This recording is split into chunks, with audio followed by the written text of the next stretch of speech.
कुछ लोगों ने एक भ्रम फैला रखा है पर्टिकुलरली आर्य समाज के बारे में कि आर्य समाज तो हिंदू समाज का दुश्मन है।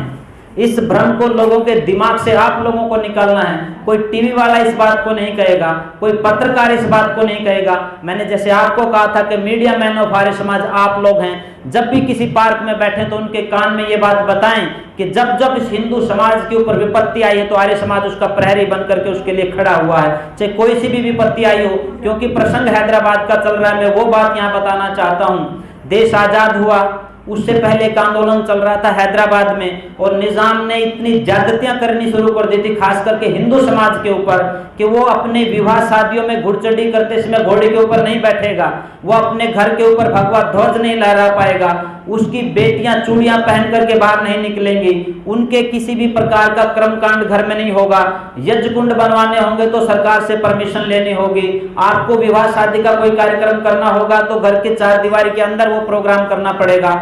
और दूसरी बात, जो खास करके हिंदू और वो जेलों के अंदर किसी न किसी कारण से चले गए थे, उनका धर्मांतरण किया जा रहा था मुसलमानों के द्वारा।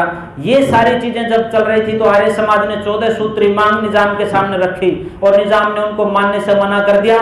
तब आंदोलन हुआ। आनंद स्वामी, वो आनंद स्वामी जो आज डीएवी के प्रधान बने हुए, इनके दादाजी पूरन सूर्य जी के दादाजी आनंद स्वामी जी, उनका नाम पहले खुशहाल चंद जी होता था, और नारायण स्वामी जी, स्वामी स्वतंत्रानंद जी, इन लोगों के नेतृत्व में उत्तर भारत से, खासकर हरियाणा, पंजाब, पश्चिम उत्तर प्रदेश से लगभग 10 से 12 हजार लोग गए। रेलें भर भर के काजीपेट, वारंगल, मराठवाड़ा की सारी जेलों को भर के रख दिया और निजाम को घुटने टेकने पर मजबूर कर दिया कि अब वो समय आ गया है कि निजाम देश में मिलना चाहिए, देश आजाद हो जाता है। आप लोगों ने कहानी सुनी होगी, वो भी इतिहास के सच्चे पन्ने हैं कि देश के गृह मंत्री, सबसे ताकतवर अब तक के गृह मंत्री ने सारी रियासतों को इकट्ठा कर दिया, लेकिन 3 रियासतें भारत में नहीं मिली। आप लोगों को शायद पता होगा, एक जम्मू की रियासत जो आज तक नासूर बनी हुई है, दूसरी जूनागढ़ की रियासत और तीसरी हैदराबाद की रियासत। हैदराबाद की रियासत को इस भारत में मिलाने का सामर्थ्य पंडित नेहरू में दिखाई नहीं देता था।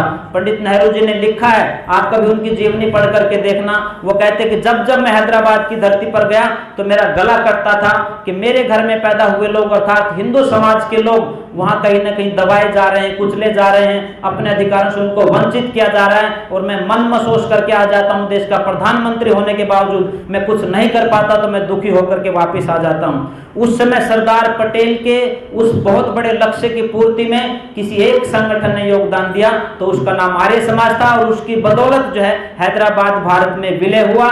जम्मू कश्मीर में स्वामी श्रद्धानंद जी को जाने नहीं दिया गया। अगर स्वामी श्रद्धानंद जी को उस समय जम्मू कश्मीर में जाने दिया जाता तो जम्मू कश्मीर के नासूर को काटने का काम भी आर्य समाज के सन्यासी करके दिखाते। अब पिछले दिनों एक फिल्म बनी है, क्या नाम है उसका, जम्मू का क्या कुछ है क्या ध्यान, द कश्मीर फाइल्स।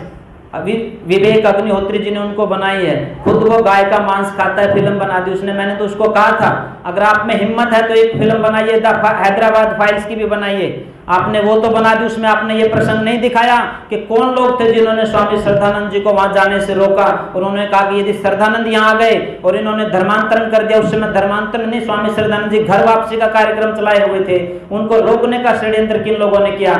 मैंने उनको चिट्ठी लिखी, ईमेल किया विवेक अग्निहोत्री जी को कि आप द हैदराबाद फाइल्स बनाइए, हम आपका उसमें पूरा सपोर्ट करेंगे, पैसे से भी सपोर्ट करेंगे, तथ्य भी आपको देंगे, पूरा का पूरा इतिहास आपको निचोड़ करके देंगे कि आर्य समाज ने हैदराबाद में कितना बड़ा काम करके दिखाया। आज तक तो कोई जवाब आया नहीं, मुझे लगता भी नहीं कोई जवाब आएगा, क्योंकि वो भी उसी लाइन का आदमी जो 75 साल से चलती आ रही है। अपने पूर्वजों के लिए हमें कुछ करना पड़ेगा।